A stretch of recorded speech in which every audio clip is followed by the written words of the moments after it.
कीजिए नारायण पासवान जी का, जिन्होंने हम लोगों को बात की थी जहाँ पे डाले थे।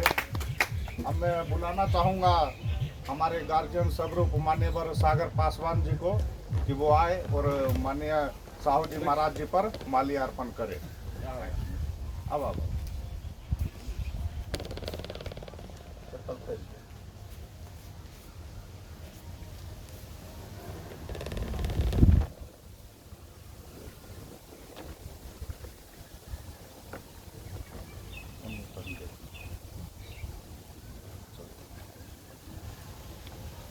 अब मैं बुलाना चाहूँगा साथियों हमारे गार्जियन स्वरूप राजेंद्र पासवान जी, जो अनुसूचित जाति अनुसूचित जनजाति के जिला अध्यक्ष हैं, वो आए और साहू जी महाराज जी को माल्यार्पण करें।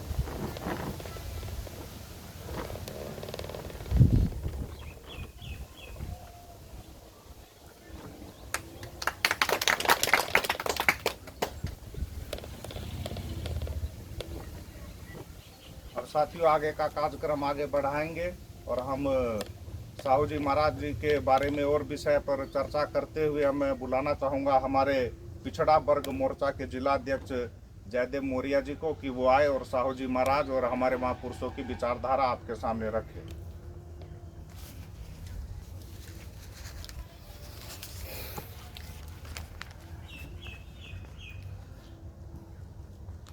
जयमूल निवासी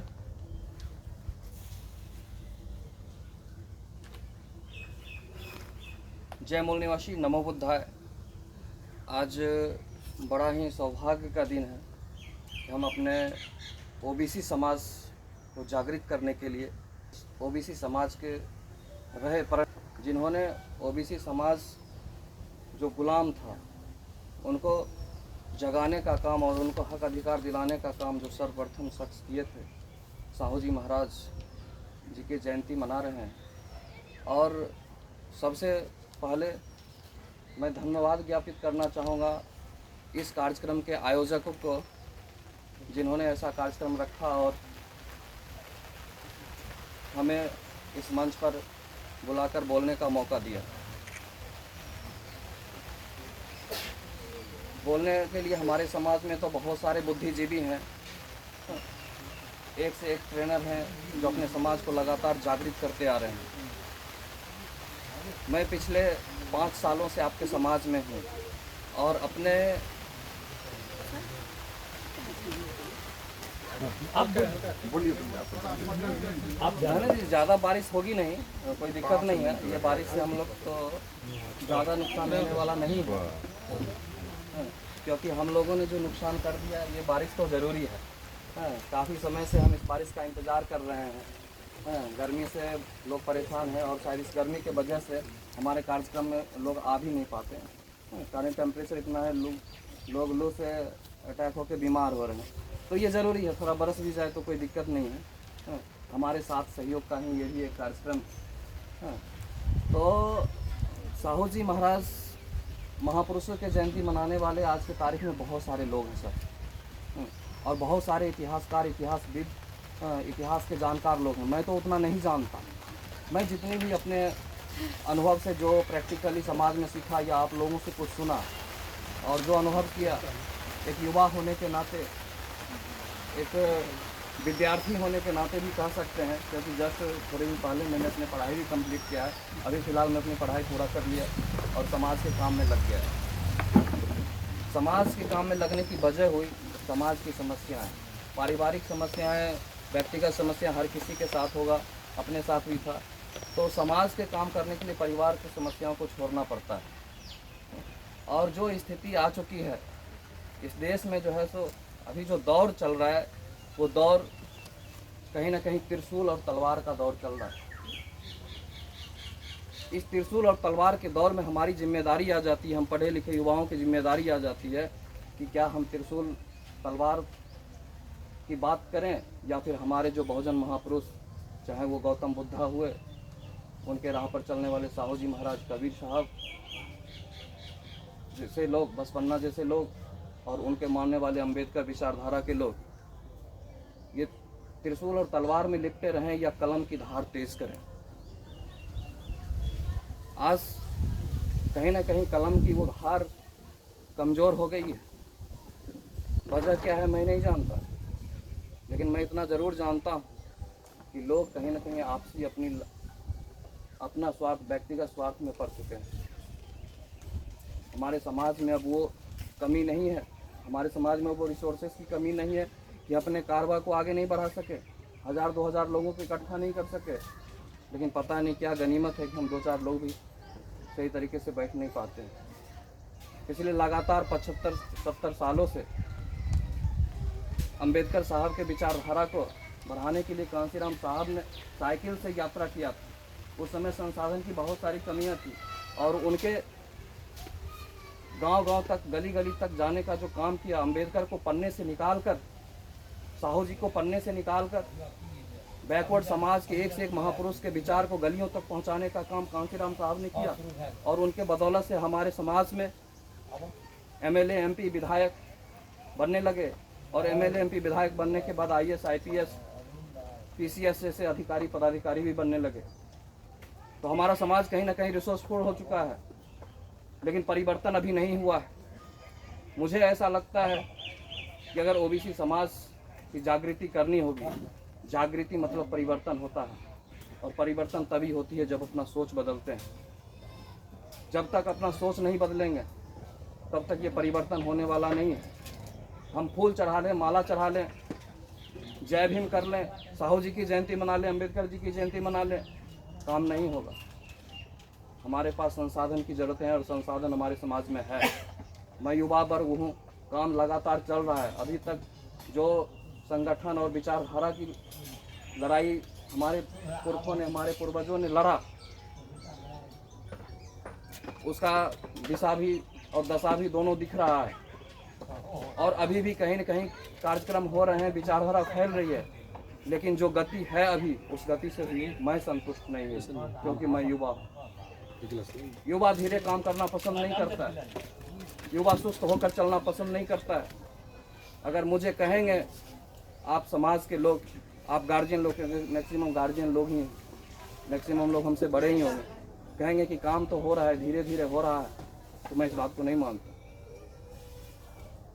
मुझे गति चाहिए। अगर मैं गति के लिए काम नहीं कर पाया, अपने समाज को गति नहीं दे पाया, युवा हूँ, युवा जोश है, अगर इस चीज़ का उपयोग नहीं कर पाया तो बुढ़ापे में क्या करूँगा। दिन प्रतिदिन जिस दिशा में हम चलते हैं उस दिशा में ह्रास होता है। अगर अपना माइंडसेट ही अगर आज हम बना लें कि धीरे धीरे काम करेंगे, धीरे धीरे परिवर्तन आएगी, तो हमारा सोच ही धीरे हो जाएगा, तो हम कितना तेज़ी से बदल पाएंगे। क्योंकि अभी जो दौर चल रहा है, मनुवादी, ब्राह्मणवादी के बारे में ज़्यादा नहीं बोलना है, ये सारे आप लोग ज़्यादा बेहतर जानते हैं और समाज में निरंतर बता भी रहे हैं। लेकिन ये वक्त जो है, ये खुल के काम करने की है, खुल के बात करने की है। साहू जी महाराज वो शख्स थे, उस ज़माने में उनको लगा था कि सवर्ण व्यवस्था, ब्राह्मणवादी व्यवस्था हावी हो चुका है, और उसको ख़त्म करने के लिए अपने राजकाज में ब्राह्मण, मारवाड़ी और बनियों को साइड करके 50% के ओबीसी का आरक्षण दिया था, और उस ओबीसी में अल्पसंख्यक लोगों को भी रखा था उन्होंने।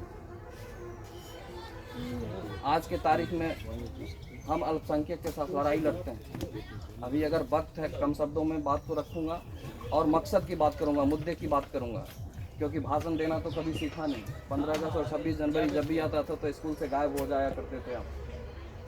लेकिन मजबूरी ऐसी है युवा साथियों कि काम तो करना पड़ेगा, लोगों से बात करनी होगी, नहीं तो आने वाला नस्ल, मैंने तो पढ़ लिया, MBA कर लिया, मार्केटिंग कर लिया, मैं पैसे कमाना भी जानता हूँ। समाज में अभी तक जितना भी काम किया, अपने पैसे कमाए, पॉकेट भरे, समाज से 1 रुपये नहीं लिया, लेकिन अपने कमा के समाज का काम करूँगा, ये संभव नहीं लग रहा है मुझे। आप जैसे लोगों को, जो हमारे बुजुर्ग हैं, उनका हमको साथ चाहिए।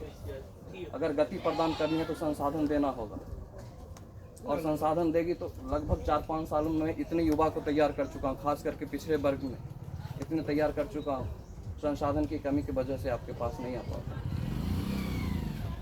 और मैं किसी पार्टी के नेता, प्रवक्ता, पॉलिटिकल उनका आशा भी नहीं करता। मैं सिर्फ आशा करता हूँ वैसे लोगों से जो बाबा साहब के विचारधारा के बदौलत बाबा साहब के संघर्ष के बदौलत उन्होंने शिक्षा पाई है, उन्होंने पद पाया है, और वो कहीं ना कहीं मदद भी कर रहे हैं। ऐसी बात नहीं कि मदद नहीं कर रहे, क्योंकि अभी तक अम्बेडकरवाद और बहुजनवाद का जो परचम फैला है, जो मैसेज फैला है, उनमें उनका सबसे बहुत बड़ा योगदान है और मैं उन्हें सैल्यूट करता हूँ।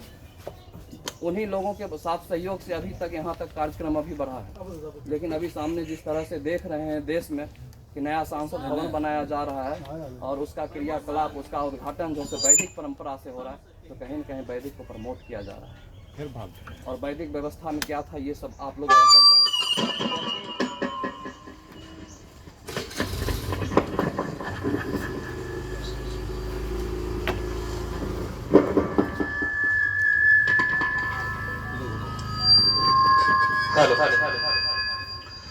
तो वो अपनी गति नहीं बल्कि बुलेट की गति से काम कर रहे हैं, बुलेट की रफ्तार से काम किए जा रहे हैं और हम धीरे धीरे काम करने की बात करते हैं। अगर सही मायने में अपने बहुजन महापुरुषों के विचारधारा को पटल पे लाना चाहते हैं, उसका परिणाम देखना चाहते हैं, तो एक बहुसंख्यक समाज कहा जाता है पिछड़ा वर्ग। पिछड़ा वर्ग में भी लगातार पिछले 5 साल से बहुत मैसेज गया है, बहुत सारी जानकारियां गई है, लेकिन हम उसको कनेक्ट करने में अभी तक असफल हैं। हमारा टारगेट पिछले 6 महीने मैक्सिमम इस साल का है कि बेगूसराय जिला में अगर मैं ये चेरिया बरियापुर विधानसभा है, ऐसे टोटल 8 विधानसभा है और सारे विधानसभा में पिछड़ा वर्ग मोर्चा के लड़कों को खड़ा करें और उसको एकीकृत करने में सफल हो जाए, तो आने वाला बेगूसराय का जो राजनीतिक पटल होगा वो कुछ ना कुछ पहले से बेहतर होगा, क्योंकि युवा ही आपको रिजल्ट दिलाएगा। पिछले साल में लोकसभा चुनाव में इलेक्शन एजेंट के तौर पे काम किया था और मैंने देखा था कांग्रेस, बीजेपी और कम्युनिस्ट पार्टी, इसका जो प्रोपोगेंडा बना था, इसका जो मैसेज बना था, इसका जो र्यूमर बना था, उसमें सबसे बड़ा अहम योगदान युवाओं का था। उन्होंने मैसेज सोशल मीडिया, कम्युनिकेशन, चौक चौराहे, सारे जगह युवाओं ने काम किया था और उन्होंने जो बात कही थी उसका रिजल्ट परिणाम हुआ था कि बीजेपी गिरिराज सिंह जैसे लोग जीत के आए थे। सीधा एक चीज बताया गया था कि हम हिंदू हैं और हमको हिंदुत्व को बढ़ाना है। हिंदुत्व को बढ़ाने के लिए एक प्रोपोगेंडा किया गया था, उसको मैं रखना चाहूंगा कि देश में मुसलमानों की संख्या बढ़ रही है, मुसलमान देश के दुश्मन हैं। हमको हिंदू बनाकर मुसलमान से लड़ाने का जो षड्यंत्र अभी भी लगातार जारी है, आने वाले समय में और भी नए नए तरीके से आपके बीच में आएंगे। हमको हमेशा मुसलमान से लड़ाया जाता है कि मुसलमान 14-14 बच्चे पैदा करता है और इस रेशियो से पैदा कर रहा है कि उनकी संख्या लगातार वृद्धि हो रही है। 4 साल 5 साल में इतनी उनकी संख्या हो जाएगी, वो इतना संख्या में बढ़ जाएंगे, हम लोगों की संख्या कम हो जाएगी और ये देश जो है सो उनके वोट से, उनके संख्या के बदौलत से जो है ये मुसलमान राष्ट्र घोषित हो जाएगा। मुसलमानों की संख्या बढ़ने से ये देश में खतरा हो सकता है। ऐसा मतलब इसमें एक लॉजिक की बात है संख्या। अगर संख्या बढ़ने से किसी का सत्ता हासिल हो जाता है तो इस देश में ब्राह्मण मात्र 3% है। सोचने की बात, ब्राह्मण मात्र 3% है और वो लोकतंत्र के चारों पिलर, चारों स्तंभों पे उनका राज कैसे? अगर संख्या के बदौलत राज स्थापित होता है, मुसलमान अपनी संख्या बढ़ा लेते हैं, तो अभी वर्तमान स्थिति में हम पिछड़ा वर्ग के लोग 55% है। हमारी व्यवस्था 60% हो गया होगा। 1921 में हम 52% थे। तो मोर्चा पिछले 25 अप्रैल को 4 चरणबद्ध आंदोलन किए थे। क्या कि जातिगत जनगणना होनी चाहिए। हम लोगों ने पहले ज्ञापन दिया डीएम साहब को, उसके बाद फिर धरना पर बैठा, फिर रैली निकाले और लास्ट में भारत बंद किया था, एनएच जाम किया था। हमसे कई मीडिया वाले सवाल पूछे कि नीतीश जी तो जाति जनगणना करवा रहे हैं, इसमें आपको क्या दिक्कत है? हमारे लोगों को यह भी नहीं पता है कि जाति जनगणना क्या होती है और सर्वे क्या होता है। जाति जनगणना सेंसस जो है, कास्ट सेंसस जो है, कुछ मामलाएं जो देश में होती है वो राज्य सरकार के पास होती है, वो राज्य सरकार कर सकती है। कुछ मामलाएं जो होती है वो केंद्र सरकार के पास होती है, वो केंद्र सरकार करेगी। और कुछ मामलाएं जो होती है वो राज्य सरकार और केंद्र सरकार के दोनों को मिलजुल के करना होता है। तो ये कास्ट सेंसस का जो मामला है ये केंद्र सरकार का मामला है, राज्य सरकार इसमें करा नहीं सकती। राज्य सरकार सर्वे करा सकती है, डेटा करा सकती है, एक डेटा इकट्ठा कर सकती है। उस डेटा को सेंट्रल गवर्नमेंट माने या ना माने उसकी मर्जी। पहला नंबर। दूसरा नंबर कि जब हम जाति आधारित जनगणना की बात करते हैं तो अगर इस तरह की बातें, जिस तरह से अगर सर्वे भी हो रहा है, तो नीतीश जी का पार्टी या जो भी राजनीति के लोग हैं, क्षेत्रीय पार्टी के लोग हैं, उनके कहीं ना कहीं पहुंच आस पड़ोस के राज्य में भी है। वहां पर उनका पैठ क्यों नहीं बन रहा है? वो आपस में क्यों नहीं बैठ के बात कर रहे हैं? अगर वो आपस में बैठ के देश में एक माहौल बनाते हैं, ओबीसी की बात करते हैं, ओबीसी की रियल मायने में अगर हक की बात करते हैं, जागृति की बात करते हैं, तो उनको आंदोलन करना चाहिए। या हम राष्ट्रीय पिछड़ा वर्ग मोर्चा पूरे देश में जब भारत बंद किया था तो उन पर कम से कम एक कमेंट भी, एक ट्विटर पर भी समर्थन में देना चाहिए। उन अपने कार्यकर्ता को भेजना चाहिए। बहुजन क्रांति मोर्चा हमारे साथ थी, तमाम संगठन हमारे साथ थे, लेकिन एक भी पॉलिटिकल पार्टी हमारे साथ नहीं थी। जबकि बहुजन क्रांति मोर्चा या बामसेफ के ऑफसेट विंग जितने भी हैं, वो हमेशा ऐलान करती है कि बहुजन के जो भी नेता हैं, बहुजन की जो भी पार्टियां हैं, उनके लिए हमारा दरवाजा खुला हुआ है। तो पता नहीं उनके पैर में कौन से जाता बना हुआ है जो हमारे समर्थन में नहीं आता। तो ये सारी समस्या है, ये सारी समस्याओं को समझना होगा। और राष्ट्रीय पिछड़ा वर्ग मोर्चा का अभी एकीकृत करने के लिए हम पटना गए थे। पटना में हमारा बैठक राष्ट्रीय अध्यक्ष साहब चौधरी विकास पटेल के साथ हुआ। और इस देश में अभी दो समस्याएं हैं। बाबा साहब के गुरु साहू जी महाराज की, जिनकी आज हम जयंती मना रहे हैं, साहू जी महाराज से प्रेरणा लेकर बाबा साहब ने अपने जीवन में बेहतर कार्य किया और उस समय के मनुस्मृति को जलाया। उस समय को मनुस्मृति को जलाकर अपने समाज को आजादी की ओर अग्रसर किया। आज अगर बाबा साहब होते, आज अगर साहू जी महाराज होते तो क्या करते? आज अगर बाबा साहब होते तो अभी का मनुस्मृति जलाते।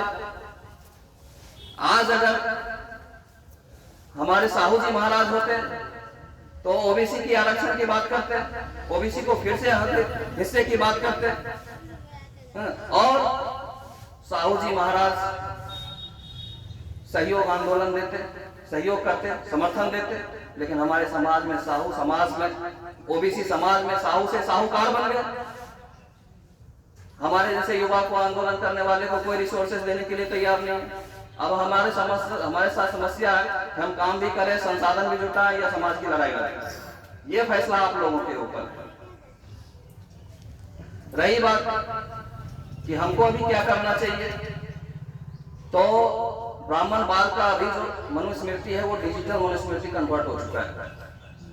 डिजिटल मनुस्मृति में ईवीएम आता है और ईवीएम के खिलाफ हम लोग लगातार पिछले कई सालों से लड़ाई लड़ रहे हैं। अभी ईवीएम तोड़ने की तैयारी चल रही है। एक ईवीएम तोड़ने की तैयारी और दूसरा पिछड़ा वर्ग को एकीकृत करने की तैयारी।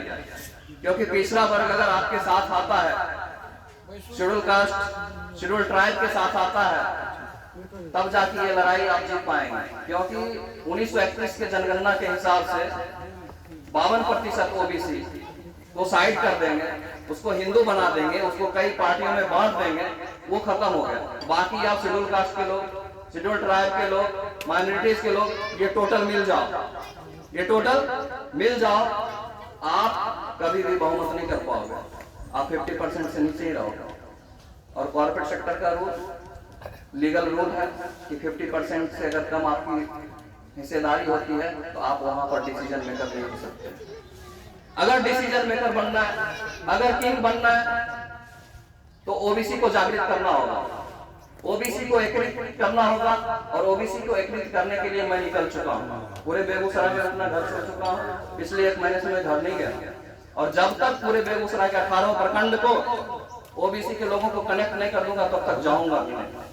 इसमें आप लोग हमें कितना सहयोग देते हैं ये आपकी स्वेच्छा है, आपकी इच्छा है। ओबीसी को कनेक्ट करने के लिए सदस्यता फॉर्म है, जो एक्टिव लोग होंगे उनके लिए अलग है, और जो सिर्फ मेंबर बनना चाहते हैं उनके लिए नॉमिनल 10 रुपए का फीस देके सहयोग करके कर सकते हैं। और हमको लगता है अगर ओबीसी के बीच में जागृति करते हैं तो साहू जी महाराज का मिशन पूरा होगा, इनका जयंती मनाना हमारा सफल होगा, इनके विचारों पर चलना सफल होगा। अन्यथा भाषण तो बहुत सारे लोग देते हैं, देंगे, एक से अच्छे वक्ता आएंगे, PhD होल्डर आएंगे और ताली लूट के जाएंगे। हो सकता है आप उनको वोट भी देंगे, वो आपके वोट को भी लेके जाएंगे, उनको मिनिस्ट्री मिलेगी, उनके रिलेटेड 2-4 रिलेटिव को ठेकेदारी मिलेगा, IAS IPS में जगह मिलेगा, ये सारी बातें होंगी। और 75 साल तक जिस तरह से हमारा कावेरा समाज ढेला फोड़ता आ रहा है उस तरह से ढेला फोड़ते रहेगा तो ढेला फोड़ने का भी स्किल नहीं रहता, क्योंकि हमारे बच्चे कलम पकड़ तो लिए, उस कलम से लिखनी क्या चाहिए वो उन्होंने नहीं सीखा। PhD कर लिए, पटना में जाके पढ़ लिए, कोटा में जाके पढ़ लिए, जॉब नहीं मिली, अब उनकी स्थिति ऐसी हो गई, उनका पेट ऐसा हो गया, उनका शरीर ऐसा हो गया, मैं 100 kg हो गया। मुझे बोलोगे आप जाके ढेला फोड़ो, सॉल्व पॉसिबल है? ढेला फोड़ना जानता हूँ, फोड़ा हूँ, लेकिन अभी नहीं हो सकता, छोड़ दिया। और ढेला फोड़ने में शर्म लगता है। ये चीज समाज में एजुकेशन ऐसा चला गया है कि रेपुटेशन एक बन गया, किसानी कोई करना नहीं चाहता है। भारत देश का किसान, भारत देश का एग्रीकल्चर फील्ड जो है वो सर्वोपरि माना गया, कृषि प्रधान देश माना गया, लेकिन कृषि का स्थान सबसे नीचे है। आज के तारीख में जितने भी, चाहे आप अमेरिका चले जाओ, जापान चले जाओ, कनाडा चले जाओ, वहाँ के एग्रीकल्चर, वहाँ किसानी नहीं होता था, वहाँ खेती नहीं होता था, लेकिन वहाँ का किसानी नंबर 1 इंडस्ट्री बन चुका है और अपने हैं। तो ये सारे मामले आप लोग समझ रहे हैं, इसमें हमको ज्यादा कुछ नहीं बोलना है। विचार तो बहुत सारे फैल चुके हैं। जब 14 अप्रैल आया इस बार तो हर जगह हर गली नीला झंडा दिखा, लेकिन जब आंदोलन की बात आई, अपने हक हुकूक की लड़ाई की बात आई, तो उस समय कुछ नगण्य लोग ही थे, बाकी लोग नहीं दिखते थे। हमारा सोशल मीडिया है, सोशल मीडिया पे मैसेज जाता है, हमारे लोग ऐसे हैं कि लाइक भी नहीं करते, शेयर भी नहीं करते, कमेंट भी नहीं करते, और उनका IT सेल वाला हमारे प्रोफाइल को लॉक कर देता है, हमारे कम्युनिकेशन को रोक रहा है। तो ये सारी चीज ट्रेनिंग की जरूरत है। अभी राष्ट्रीय लेवल का संगठन हमारा है, राष्ट्रीय लेवल का संगठन इस देश में बहुजन के लिए किसी का नहीं है। और जो पार्टियां हैं जो मजबूत हो चुकी हैं उनके पास राष्ट्रीय लेवल का चैनल भी नहीं है।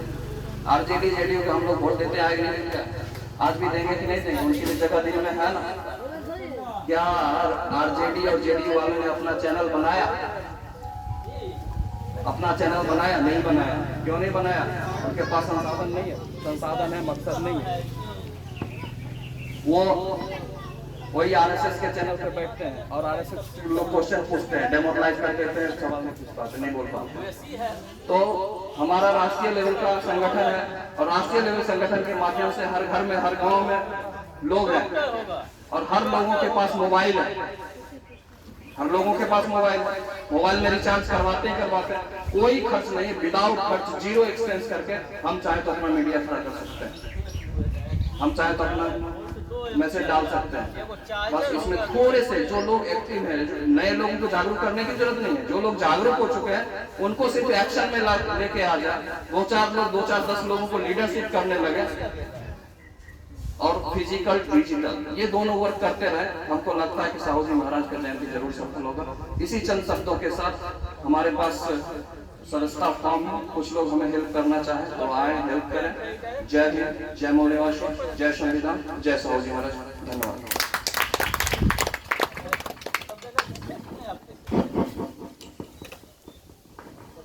धन्यवाद मौर्य का, जिन्होंने साहू जी महाराज के विचारों को और संघर्षों को आपके बीच रखे हैं। मौर्य साहब ने एक बात बहुत बढ़िया कही है कि रिसोर्सेज की जो कमी है, संगठन चलाने के लिए जो पैसों की कमी है, ये सही बात है। हमारा समाज साथियों चाहे कोई भी हो, SC ST OBC कोई भी हो, वो ज्यादातर नशे पे खर्च करते हैं। मैं एक आंकड़ा अपने गांव का ही बताता हूँ। 100 आदमी पर डे 5,000 पी रहा है, महीने का 1.5 लाख, साल का 18 लाख रुपया वो पीने पे खर्च कर रहा है, लेकिन संगठन चलाने, महापुरुषों को विचारधारा को जिंदा रखने पे नहीं कर रहा है। तो ये अच्छी जानकारी उन्होंने दी है। तो अब विचारधारा के इस मंच पे मैं बुलाना चाहूंगा अशोक पासवान जी को कि वो आए और साहू जी महाराज जी के बारे में, महापुरुषों के बारे में अपने विचारधारा रखें। अरे आहू नहीं लो तब ना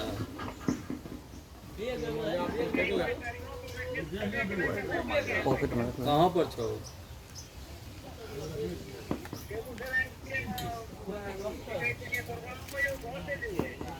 नहीं प्रोग्राम में आवा ना तो आवा क्या बोलो आवा यहाँ ठीक तन्माई जी भेजे छे तो हाँ, इधर देख। ठीक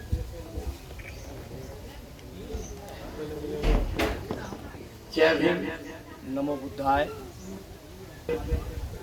सभाध्यक्ष महोदय एवं दूर दूर से आए हुए मूल निवासी बहुजन समाज के लोग, आज बड़े फक्र की बात है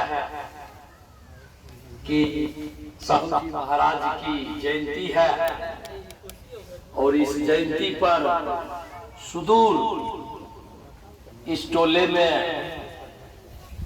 कभी